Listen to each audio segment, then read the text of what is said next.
ناہید خان لکھتی ہیں کہ ہر دسمبر میرے لیے دکھ لاتا ہے۔ مجھے اس تاریخ دن کی سرد ہوا نہیں بھولتی جس دن میرے لیڈر اور میری سیاسی استاد بے نظیر بھٹو کو شہید کر دیا گیا۔ 27 دسمبر 2007 کو راولپنڈی کے لیاقت باغ میں منعقد ہونے والا جلسہ ہماری انتخابی مہم کا اہم حصہ تھا۔ اس دن میں بھی پرجوش تھی۔ ہمیں یقین تھا کہ الیکشن میں جیت ہماری ہوگی۔ کہتے ہیں جن کا وقت قریب ہو ان کو اس کا علم ہو جاتا ہے اور وہ اپنے آخری دنوں میں غیر معمولی باتیں کرتے ہیں۔ شاید بی بی کے ساتھ بھی ایسا ہی تھا۔ جب ہم تقریر سے پہلے سٹیج پر بیٹھے تھے، بی بی نے مجھ سے پوچھا تمہیں سامنے والے درختوں کے درمیان کچھ نظر آ رہا ہے؟ میں نے دیکھنے کے بعد کہا کہ نہیں، صرف درخت ہی ہے۔ جیسے پہلے بی بی نے مخدوم امین فہیم سے ہی پوچھا تھا اور انہوں نے بھی یہی جواب دیا تھا۔ بی بی مسکرائیں اور کہا کہ شاید ان کی نظر کمزور ہو گئی ہے۔ ان کے آخری دنوں کو یاد کرنا میرے لیے باعث تکلیف ہے۔ شہید ہونے سے ایک ہفتہ پہلے ان کی مصروفیات عروج پر پہنچ چکی تھی۔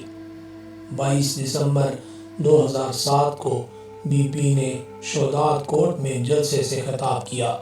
یہ نادر مکسی کا حلقہ تھا اور جلسے کے بعد نادر مکسی نے شاہانہ دعوت کا اہتمام کیا جس میں بی بی کے پسندیدہ پکوان موجود تھے۔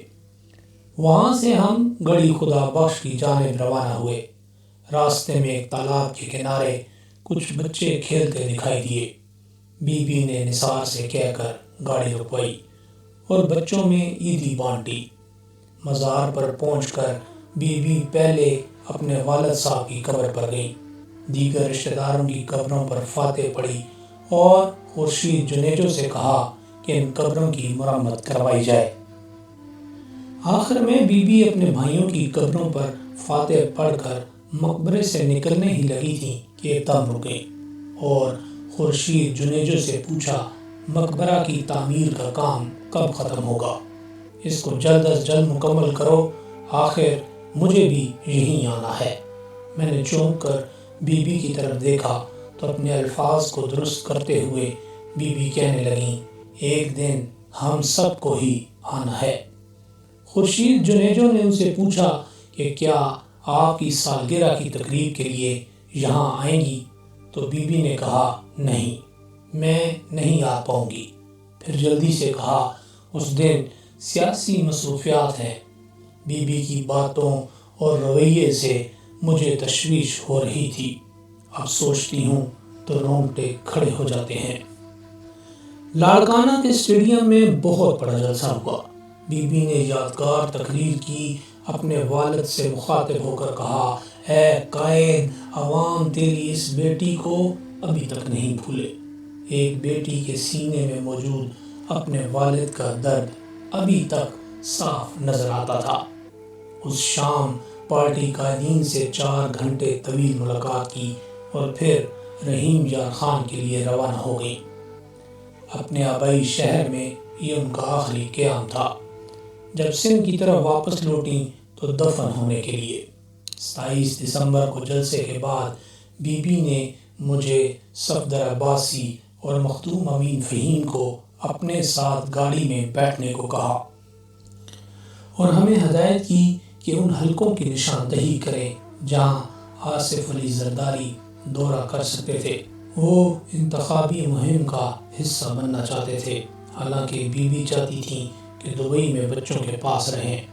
انتخابی منصوبہ بندی کرتے ہوئے بی بی بہت پرجوش تھیں۔ کامیاب جلسے پر مجھے گلے لگا کر مبارکباد دی۔ معلوم تھا کہ راولپنڈی میرا شہر ہے، اس لیے جلسے کے انتظامات کا سہرا میرے سر تھا۔ بی بی جب باہر کے گیٹ کی طرف روانہ ہوئیں تو مجھ سے کہا کہ میاں نواز شریف کو فون ملاؤ تاکہ ان سے تعزیت کر سکیں۔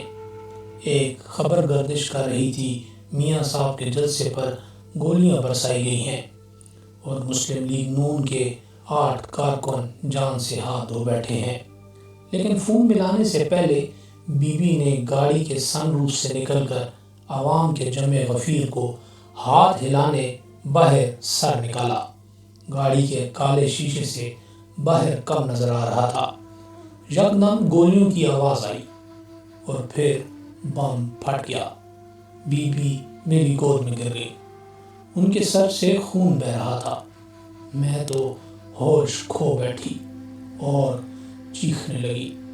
صفدر عباسی اور امین فہیم نے ڈرائیور سے کہا کہ وہ جلدی سے گاڑی کو ہسپتال تک پہنچائے، لیکن ٹائر پھٹ چکے تھے۔ پھر بھی ہم راولپنڈی جنرل ہسپتال کی طرف روانہ ہوئے۔ شیری رحمان کی گاڑی پہنچ گئی۔ اس میں ہم نے بی بی کو ہسپتال تک پہنچایا۔ ہماری بی بی ہمیشہ کے لیے جا چکی تھی۔ میں نے موت کو اتنے قریب سے دیکھ کر مجھے مرنے کا ڈر بھی نہیں رہا۔ موت ایک اٹل حقیقت ہے اور اس کا فیصلہ اللہ کے ہاتھ میں ہے۔ اللہ بی بی کی مغفرت فرمائے اور اللہ اس قوم کو نیک اور عوام کے درد رکھنے والا لیڈر عطا فرمائے۔ اللہ اس ملک کو دن دگنی رات چگنی ترقی عطا فرمائے۔ آمین۔